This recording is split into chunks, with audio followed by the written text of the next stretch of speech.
Okay, it is officially big board time. These are my top 50 prospects. As always, my top 50 prospects are very different than most people's top 50 prospects. First, I just want to talk about just the class as a whole. This has been billed as not a very good draft class, although I will say I think this is a very deep draft class. So in my opinion, I think the first few players are very good.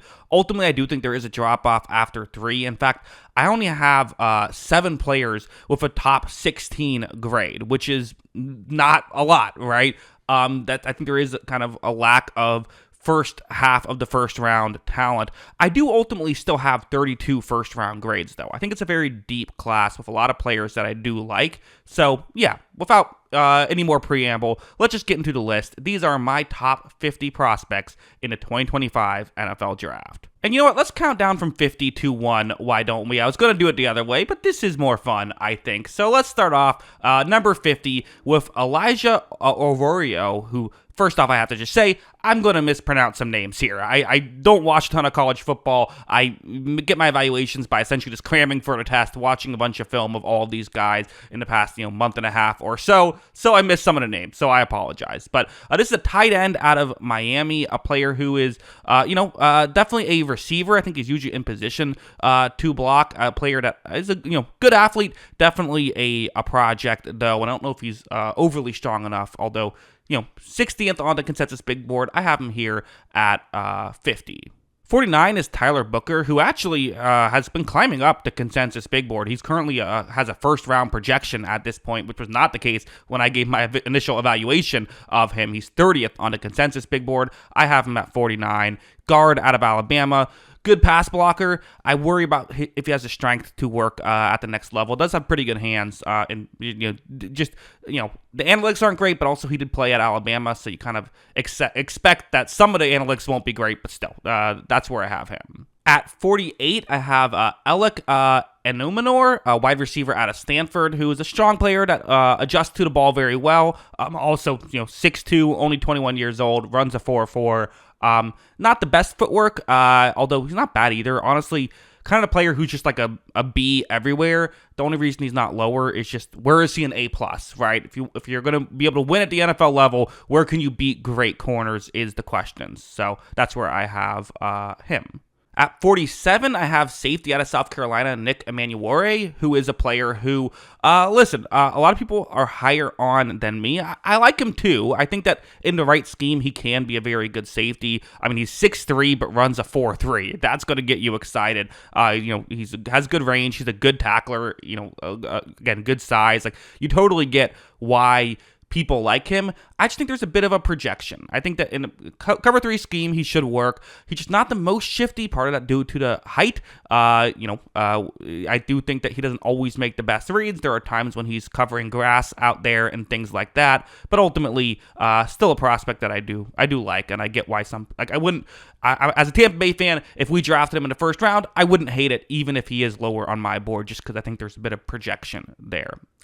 Then we have edge rusher, Princely U. We're just going to go with Princey U here. Not going to even try that one. Listen, pass rush numbers are awesome. He has good hands. He's really fast. He is one of those guys, though, that does definitely rely on speed. And I think my concern that I have is, what can you do if, what do you do when that gets taken away? When you go up against faster tackles, are you able to still make it work? At 45, we have Braden Swinston, someone who I think could be a really good pass rusher. I think the question is, can he be a 3-down player? And I don't know if he can, but I really like his hands. I like his pull club move. Just not the most versatile guy. Probably someone you ideally want as a third edge rusher. So that's why I think that probably going to be a valuable player, but how often is he going to be out there is probably going to hurt his draft stock, but I'd still be willing to take him 45th. Then you have Ariante Essere, the offensive lineman out of Minnesota, who definitely looks the part. His numbers aren't great. Not an analytics guru by any means, and I think that's going to turn some people off. Personally, for me, though, I liked his tape enough that I'm still willing to take him 44th. Again, not I'm not crazy about it, but to me, he is a project worth taking in the second round. Definitely, needs to work on his hands, and he can get beat by speed moves, but not a player that I hate, although not a player I'm in love with either. At 43, we have interior defensive lineman Tyleik Williams out of Ohio State, who is definitely one of those guys who not much of a pass rusher, but can definitely bully guys in run defense. Gets a good push. He's 330 pounds, 6'3". Definitely someone that you like there, but maybe he's just not a pass rusher. That's just it. Again, similar to Brady Swinston, is going to do one thing. How much do you value someone who can do that one thing? Depends on who you ask. So then we have Josh Connerly Jr., who is someone out of Oregon. Again, a player some people like more than me. Some people do view him as a first round talent. Again, I think there's value here. He currently 34th on the consensus big boards, so definitely I'm a bit lower than him. Just not overly strong, has the inconsistent hands, so I get it. I think in the second round I wouldn't be against it. I do think first round is just a bit early for me personally. So then we have Donovan Eziraku here out of Boston College, an edge rusher. He's at 41. Good quick hands at the line, quick in general at the line. Good analytics, albeit Boston College analytics, but still, you really do like that. Not the fastest guy, and definitely has some inconsistencies game in and game out. It also thought that he would miss some tackles here and there, but ultimately a player I like, and a player, like I said, I think it's a pretty deep draft class. I would like him, even in the first round in the right situation. I can see it. Okay, next 10 here. So we have CJ West, who is someone who, again, a lot of these players here, I think, are going to be kind of they can do one thing well, but maybe just don't have the ceiling that some other players do. So do you love ceiling, or do you love just a guy who will be a solid player? CJ West should be a good run defender. He's going to get valuable snaps, and he'll be good to some degree. He's going to help a team win football games as a run defender. The question is, again, not the best pass rusher, although I do think that he is better than some of the not great pass rushers we have mentioned earlier, so I do think you at least you're getting value with him for sure. Then at 39, I have Siobhan Revel Jr., a guy who's 6'3", who, again, the story is he ran a 4.4 at the combine after working a shift at an Amazon warehouse, which is just, I feel like that's pretty crazy. But he's a physical player. He's a fast player. You call him a blue-collar player if you want to, there. But the athletic profile is awesome. The issue is a lot of injury history. Coming off an ACL, there are a couple of nitpicks I have in tape. I think his tape is better than maybe the prospect level. But if you feel like you can take a chance on him, there's opportunities to be had. At 38, you have Shamar Stewart, who, again, people are going to disagree about this player.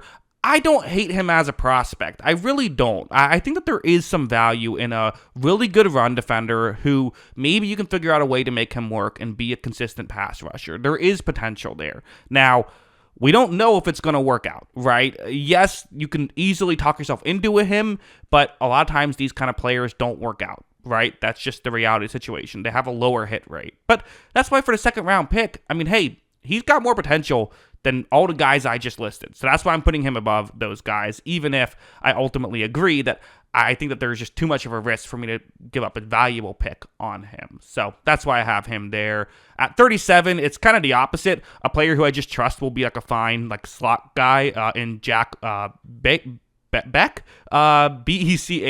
a wide receiver out of TCU.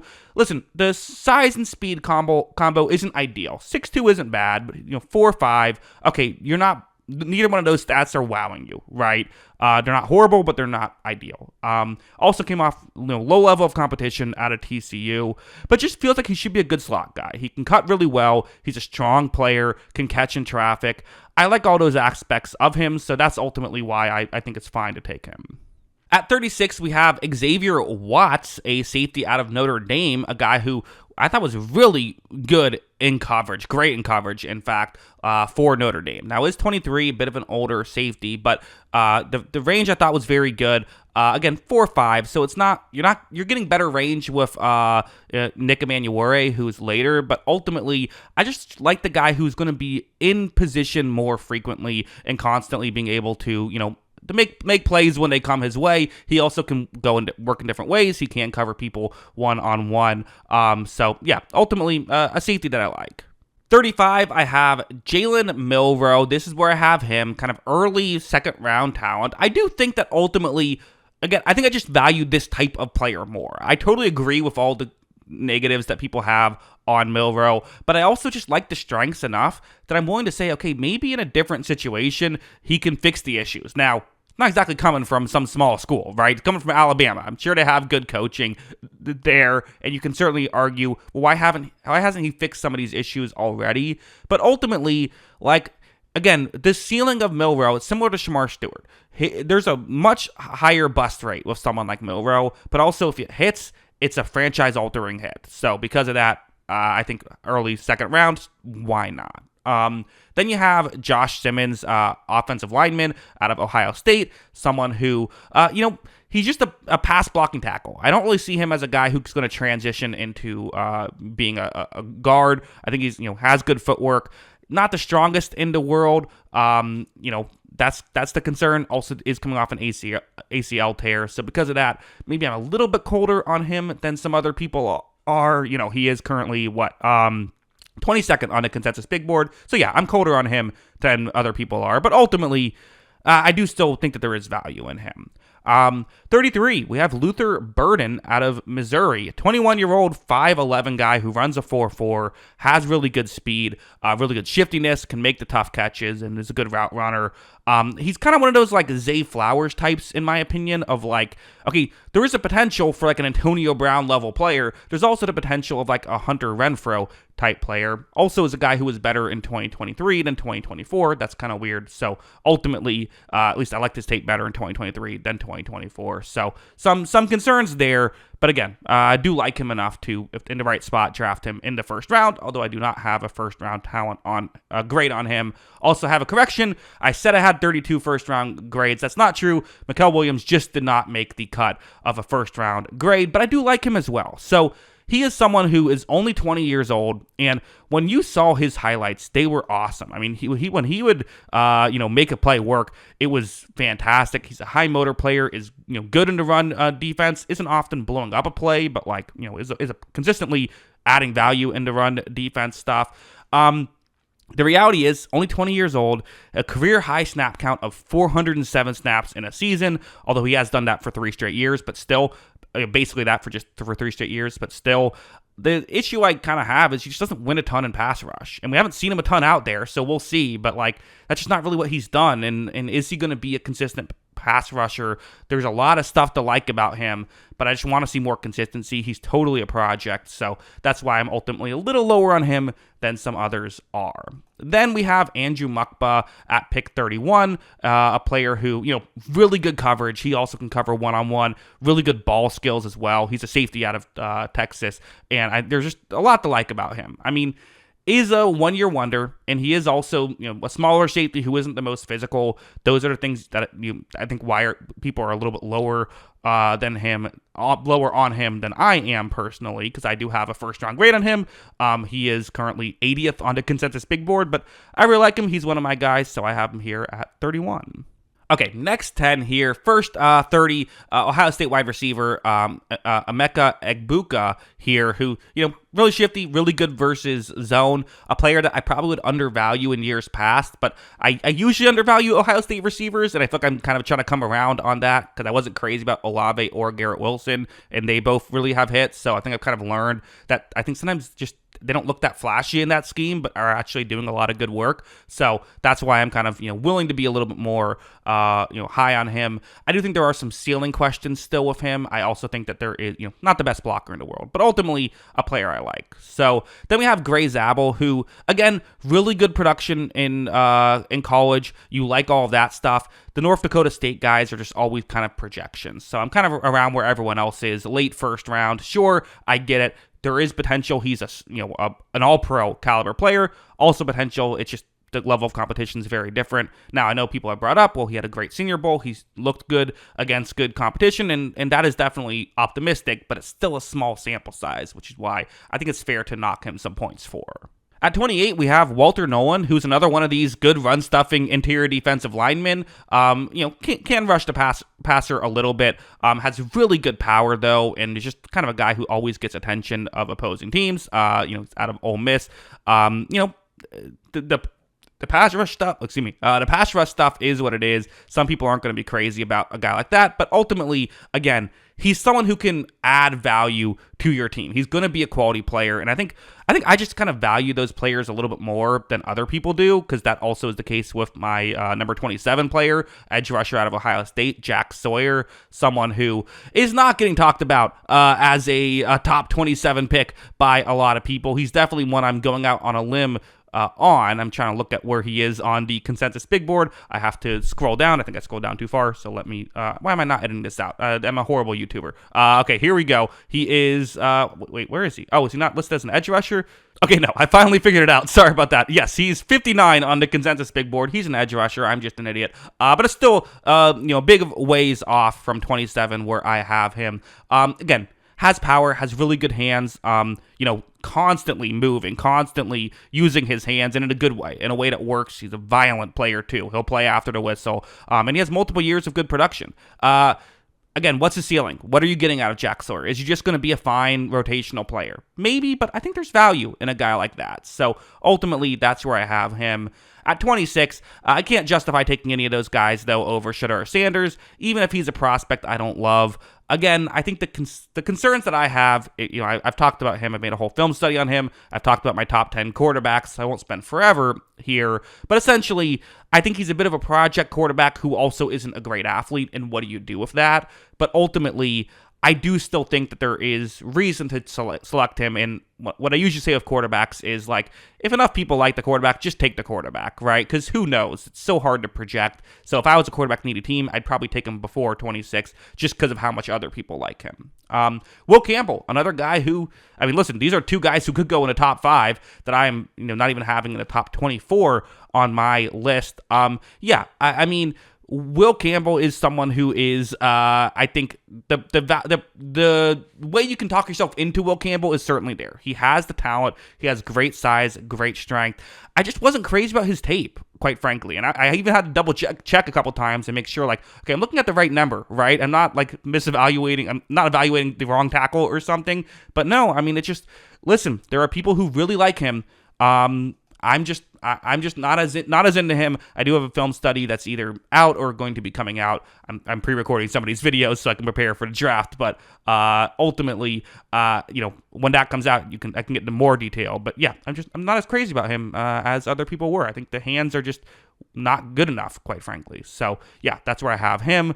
Another guy who I am lower on, although listen, I say lower on, still 24th overall. Still think he should go in the first round and all that stuff. Mike Green, who I think most people have about 10 spots higher.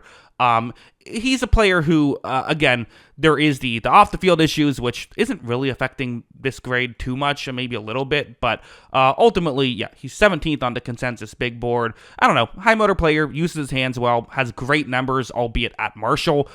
Good size at 6'4", 250. Definitely can talk yourself into him. Again, there's the off-the-field stuff. He also, just because of that, on the field, essentially only has, he had 700 snaps last year, only 400 prior to that. So that's the concern. I do also just have some concerns about, didn't go up against the best competition. And when I watched his tape, I wasn't sure if all of these moves would work at the NFL level as well. So when you factor in those things, that's ultimately why I'm a little lower on Green than other people are. Although I do still, I get it for sure. Colston Loveland, really good receiving tight end. That's just kind of how I view him. I think he can pass or he can run block enough to be okay, but he's certainly not someone you're going to build your running game around. He is someone who's a receiving tight end through and through. Should be a pretty good one. 22 on my board is a player who is 36 on the consensus big board. This is Maxwell Harrison, who I will say didn't have his best year last year. Now, He was better in 2023. For corners, I'm kind of less concerned about that because that is just a position that notoriously is fluky year in and year out. There's some issues. He's a smaller player, not the best run defender. He's coming off a shoulder injury. Again, 6'1", 185. They're just not that not that quick there. It's also a 4.29 40-yard dash guy who has really good ball skills and I think really good awareness. And I would also say, okay, listen, he's not going to be able to, get around George Kittle if that's the matchup when it comes to, a run blocking play. But ultimately, he plays as physical as he can, right? Is Mike Evans going to win the pass blocking reps against him? Sure. Or the run blocking reps wouldn't be pass blocking, but run blocking reps against him? Sure. But ultimately, he plays as physical as he can. He's not a black hole there, and is just, I think, a really fast corner who has good ball skills. So I'll take that guy in most situations. Another defensive back at 21. This is a safety, Malachi Starks out of Georgia, who, is constantly in position. He can cover one-on-ones. He can tackle well. Definitely can be a bit over-aggressive sometimes. Also another guy better in 2023 than 2024, but that doesn't concern me that much when it is a defensive back. Okay, top 20 now. We're really getting into it here. The top picks. Maybe some people just skip the here, but still. Number 20, we have Kenneth Grant, another good interior defensive lineman who's better at stopping the run than pass rush, but I think he's a better pass rusher than the other guys I mentioned, and I also think he's a better run defender than the other guys I mentioned. So, he can anchor really well versus double teams. He moves really well for his size. He's 340, but definitely is someone who, I would say, I think in pass protection, he gets pushed a little bit more than maybe you would like for a guy of that size, but is still, I think, someone who's a good player. I do have Derek Harmon one spot ahead of him, another interior guy who I just think you get more into pass rush game with Derek Harmon, which is why I like him a little bit more.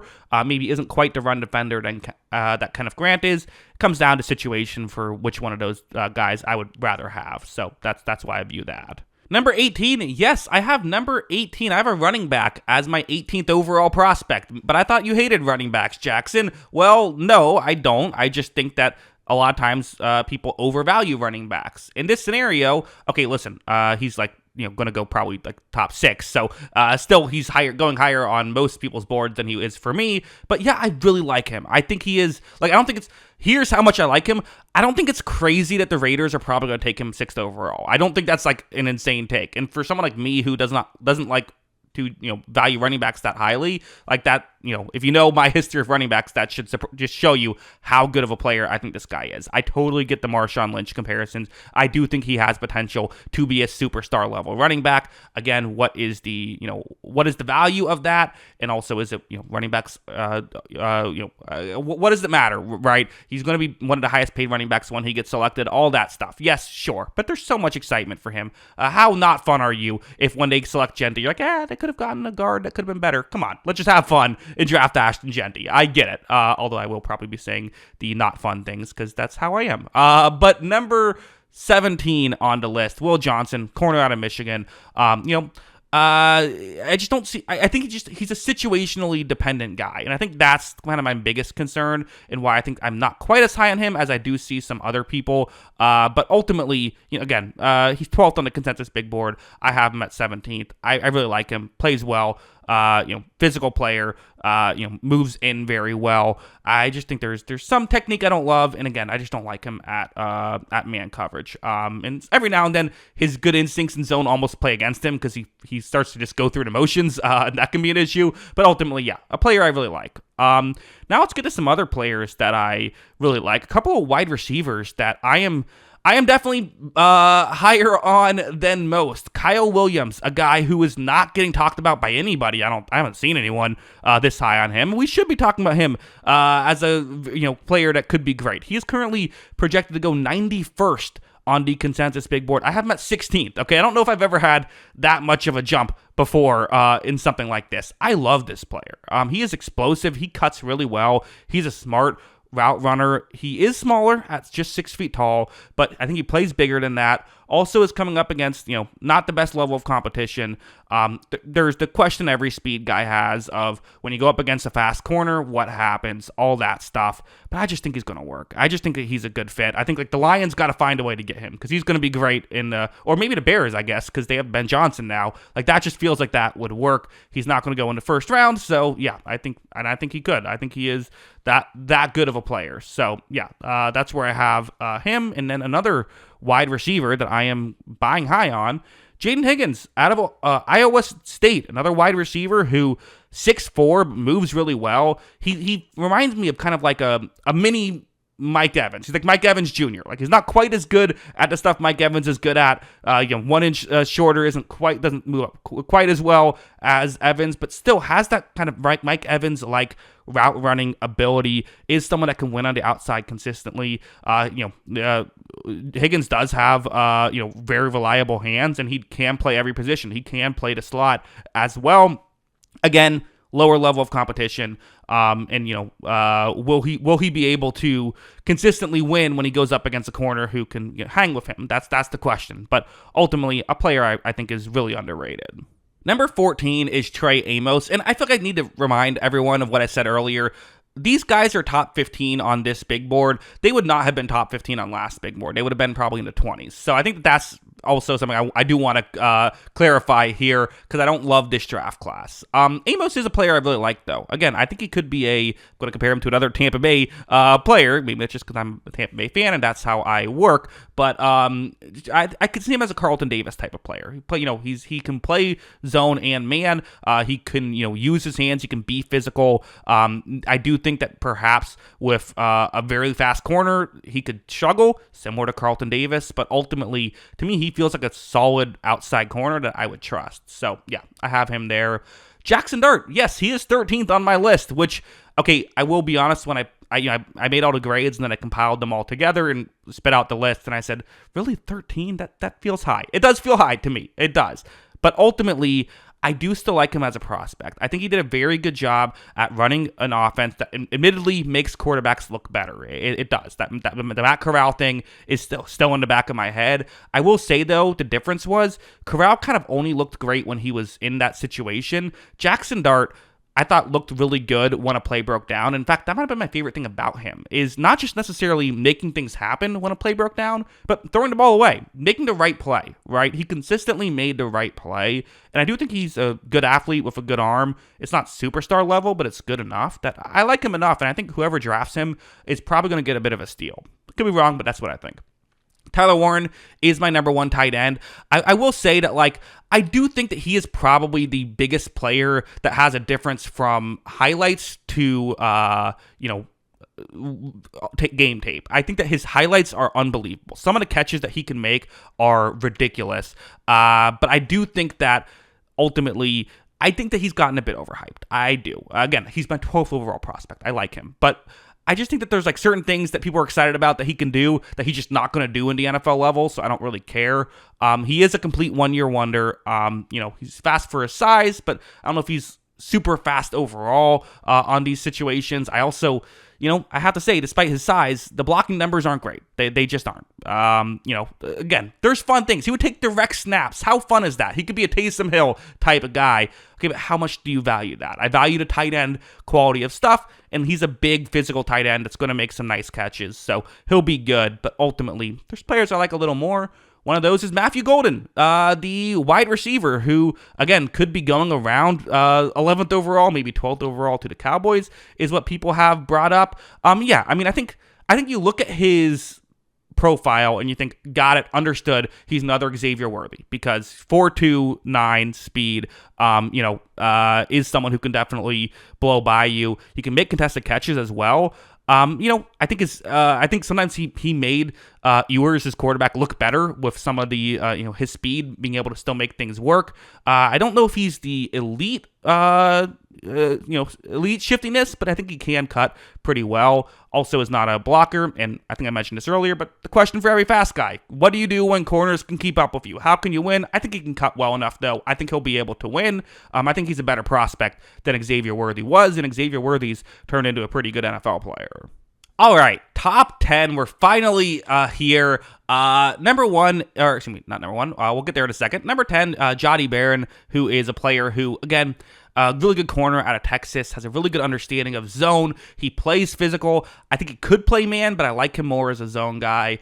Is a bit older, and since he's a one-year wonder, that's a bit concerning. Again, less concerning for a corner, but it's still a bit concerning. You would like more years of good production, but ultimately a player I like with a top 10 pick. Jahad Campbell, another linebacker, I think just can do it all. A Tampa Bay fan, I'm really hopeful he'll fall to us at 19. That's what I'm hoping happens. I think he's a tremendous player, and is really good. James Pierce Jr., another guy who, okay, so he is not getting talked about as like, everyone talks about this great edge class, and he is not really someone who I think is getting brought up as much. A lot of people view him as a back of the first round guy. I think he should be a top 10 pick, clearly. He's just someone who he has good speed and power. I know he's a little bit smaller at 240 at 6'5", but like he has good power. He can, actually play well in coverage as well. So he does everything well: coverage, run defense, pass rush. The run stop rate is amazing. Again, some people just don't care about that with edge rushers. I do. He's a really good run defender, but he is not just a run defender. I could see him as like a Jason Pierre-Paul type, a guy who just does everything as a 3-down player who I really like. Again, there's some character concerns. I think one scout or something said that he's like the worst, least coachable player he's ever seen, something along those lines, which is kind of crazy. I do think that I like the conspiracy theory that it was Howie Roseman who said that, just to try and get him to fall to 32, because the Eagles won't care about that. But yeah, I think he's a great player. Number 7, I have Tet McMillan is going to go right here. A guy who's 6'5", but he cuts like he's 6'1". He moves great. The shiftiness for his height is spectacular. He can make tough catches, and more than anything, he just knows how to get open. He understands the game, I think, really well, which is just what I like about him. I think he would have maybe better numbers if he had better quarterback play at times. Could get separation a little bit more consistently, is a little bit on the skinnier side, but ultimately just a player that I really like. We then have Mason Graham, who is, again, a player that seems to just have a universal, his approval rating is through the roof, right? Everyone likes him. Awesome run defense, still really good in pass rush as an interior guy. Feels like, one of my negatives is that his pass rush numbers are only good. Like that's where he's at right now. He has a lot of positives. I think his hands are really good. Guys will just fall off of him. Yeah, he's totally worth, a top 6 pick, if not better.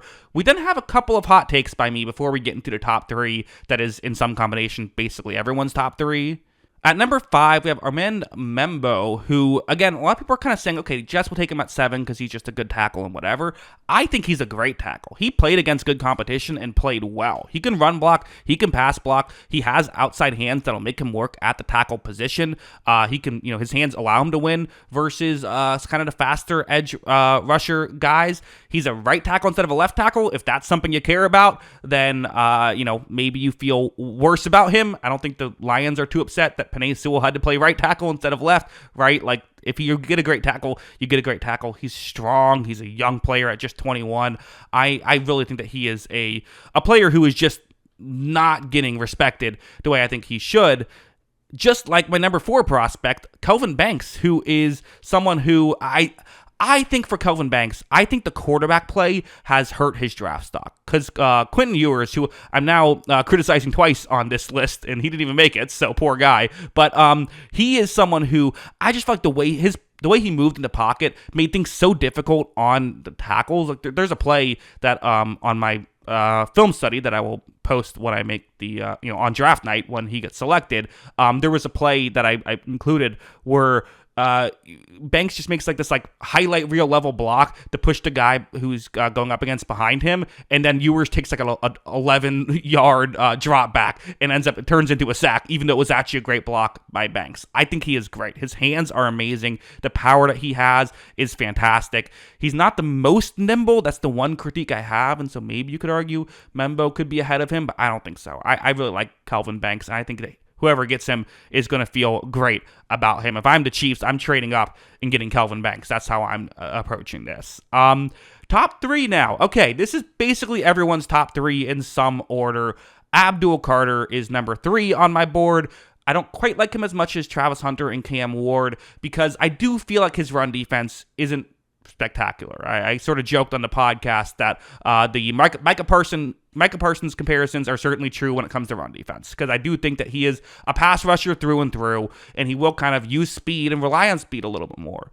But man, he's just so good at it, right? He's just such a good pass rusher. Like, yeah, he's a blue chip player. He should be again, I don't think he's a Aiden Hutchinson level prospect. I don't think he's a Chase Young level prospect, strictly as a prospect, right? Or Nick Bosa or Myles Garrett. And I think that the expectations are going to be his biggest issue, is just trying to live up to. Similar to like Marvin Harrison Jr. last year, I made the same point of I think he's going to be a good player, and I think that people are going to say that he's disappointing because they're expecting him to be Calvin Johnson, right? Similar to Abdul Carter. When you're getting compared to Micah Parsons, that's just a tough to live up to, but I think he'll be really good.